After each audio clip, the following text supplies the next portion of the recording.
Hello and welcome back to my channel Anurag law classes. और आज हम पढ़ेंगे सप्लाई चेन मैनेजमेंट और उसके फ्लोज़। तो सप्लाई चेन मैनेजमेंट होता क्या है? तो सप्लाई चेन मैनेजमेंट जो है एक तरीके से मैनेज किया जाता है फ़्लो ऑफ गुड या सर्विस को, या फिर इंफॉर्मेशन को, या फिर फाइनेंस को, रॉ मटेरियल सप्लायर से लेके प्रोडक्शन तक और फिर डिस्ट्रीब्यूशन तक फाइनल कंज्यूमर को। इसमें जो है बहुत सारे फ़्लोज़ होते हैं जो ये इंटीग्रल होते हैं सप्लाई चेन मैनेजमेंट के, जो कि फैसिलिटेट करते हैं एफिशिएंट मूवमेंट को, कोऑर्डिनेशन ऑफ रिसोर्सेज को through out the supply chain. अब इसमें पहला फ़्लो आता है मटेरियल फ़्लो। तो मटेरियल फ़्लो में जो है मूवमेंट होता है रॉ मटेरियल का और कंपोनेंट का और फिनिश्ड गुड का सप्लायर से लेके प्रोडक्शन फैसिलिटीज़ तक और डिस्ट्रीब्यूशन सेंटर्स तक होता है एंड कंज्यूमर तक। अब इसमें इम्पोर्टेंस जो आती है ये है कि ये एफिशिएंट जो मटेरियल फ़्लो होगा वो इंश्योर करेगा कि राइट क्वांटिटी जो है सप्लाई करी गई हैं, राइट क्वांटिटी ऑफ मटेरियल जो है सप्लाई करा गया है और अवेलेबल है राइट टाइम पे, और उसकी जो प्रोडक्शन की प्लेस है वहाँ पे भी वो प्रोवाइड किया जाएगा जिससे कि कंज्यूमर डिमांड मीट की जा सके। अब इसमें सेकंड आता है इंफॉर्मेशन फ़्लो। तो इंफॉर्मेशन फ़्लो में बताया गया है कि ये कम्युनिकेशन और शेयरिंग ऑफ इंफॉर्मेशन के बारे में होता है और ये across all stages of supply chain होता है। इसमें ये इंक्लूड करते हैं डिमांड फोरकास्ट, इन्वेंट्री के लेवल को, ऑर्डर के स्टेटस को और शिपमेंट ट्रैकिंग को इंक्लूड किया जाता है इंफॉर्मेशन फ़्लो में। इसमें जो इम्पोर्टेंस होती है ये टाइमली और एक्यूरेट इंफॉर्मेशन फ़्लो जो है वो इम्प्रूव करता है डिसीजन मेकिंग को, एनहेंस करता है विजिबिलिटी को जो कि सप्लाई चेन एक्टिविटीज़ में होती है, और फैसिलिटेट करता है ये कोऑर्डिनेशन को जो कि सप्लाई चेन पार्टनर्स के बीच में होना चाहिए। अब इसमें थर्ड आता है फाइनेंशियल फ़्लो। फाइनेंशियल फ़्लो जो है ये इसमें बता रखा है कि ये मूवमेंट ऑफ फंड्स होते हैं या पेमेंट या फाइनेंशियल ट्रांजैक्शन का मूवमेंट होता है सप्लाई चेन पार्टनर्स के बीच में, जिसको जो इंक्लूड कर, और सप्लाई चेन पार्टनर इंक्लूड करते हैं सप्लायर, मैन्युफैक्चरर, डिस्ट्रीब्यूटर और कंज्यूमर को।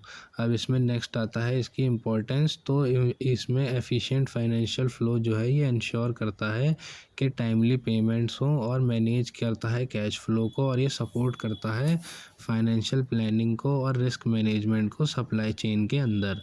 अब हमारा फोर्थ आता है प्रोडक्ट फ्लो। तो प्रोडक्ट फ़्लो जो है ये बताता है कि इसमें फ़िज़िकल मूवमेंट होता है और डिस्ट्रीब्यूशन होता है गुड्स का मैन्युफैक्चरिंग फैसिलिटीज़ या वेयर हाउस से एंड कंज्यूमर तक, और ये इंक्लूड करता है ट्रांसपोर्टेशन, वेयर हाउसिंग और डिलीवरी को। अब इसकी इम्पोर्टेंस है कि ये ऑप्टिमाइज़ करता है प्रोडक्ट के फ़्लो को, जो कि रिड्यूस करती है लीड टाइम को, मिनिमाइज़ करती है ट्रांसपोर्टेशन की कॉस्ट को, एनहेंस करता है कस्टमर के सेटिस्फेक्शन को, और ये इंश्योर करता है कि टाइमली और एक्यूरेटली प्रोडक्ट्स की डिलीवरी हो। अब फिफ्थ पॉइंट आता है रिवर्स फ्लो या रिवर्स लॉजिस्टिक। तो रिवर्स फ्लो जो होता है ये एक प्रोसेस होती है जिसमें कि मैनेज किया जाता है रिटर्न ऑफ गुड को और मटेरियल को कस्टमर से सप्लायर को। तो कस्टमर जब कोई गुड्स या फिर रॉ मटेरियल या कुछ भी मटेरियल सप्लायर को वापस करता है उसे रिवर्स फ्लो कहते हैं, और ये रिसाइकलिंग या डिस्पोजल के लिए भी हो सकता है।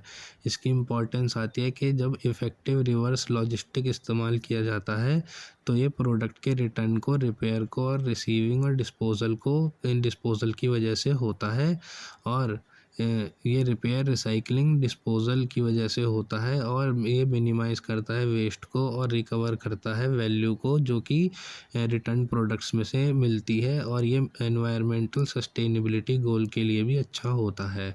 अब इसमें आता है इंटीग्रेशन एंड इम्पोर्टेंस। तो इसकी इंटीग्रेशन है कि ये जो फ्लो है ये इंटरकनेक्टेड और इंटरडिपेंडेंट होते हैं एक दूसरे से, जो कि सीमलेस कोऑर्डिनेशन और कोलैबोरेशन करना पड़ता है सप्लाई चेन पार्टनर्स के बीच में, ताकि ये ऑप्टिमाइज़ कर सकें एफिशिएंसी को, रिड्यूस को कम कॉस्ट को कम कर सकें और इम्प्रूव कर सकें सर्विस के लेवल्स को। अब इसमें नेक्स्ट आता है कि कस्टमर फोकस। इसमें नेक्स्ट आता है कि कस्टमर फोकस। ये इफ़ेक्टिव मैनेजमेंट होता है इन फ्लो अगर जब इफ़ेक्टिव मैनेजमेंट होता है इन सब फ्लोज़ का, तो इंश्योर किया जाता है कि कस्टमर की जो डिमांड है वो अच्छे तरीके से मेट हो और एक्यूरेटली मेट हो और कॉस्ट इफ़ेक्टिव हो, और एनहेंस करता है ये ओवरऑल कस्टमर के सेटिस्फेक्शन और लॉयल्टी को। अब नेक्स्ट आता है कंटिन्यूस इम्प्रूवमेंट। तो जब मॉनिटरिंग और ऑप्टिमाइजिंग होता है इन फ्लोज़ का, तो ये एनेबल करता है सप्लाई चेन मैनेजर को कि वो आइडेंटिफाई कर सकें अपॉर्चुनिटीज़ को जो कि प्रोसेस इम्प्रूवमेंट से रिलेटेड होती हैं, कॉस्ट रिडक्शन से रिलेटेड होती हैं और सस्टेनेबल इनिशिएटिव्स होता है। अगर आप मेरी वीडियो यहाँ तक देख रहे हैं तो आपका बहुत बहुत धन्यवाद।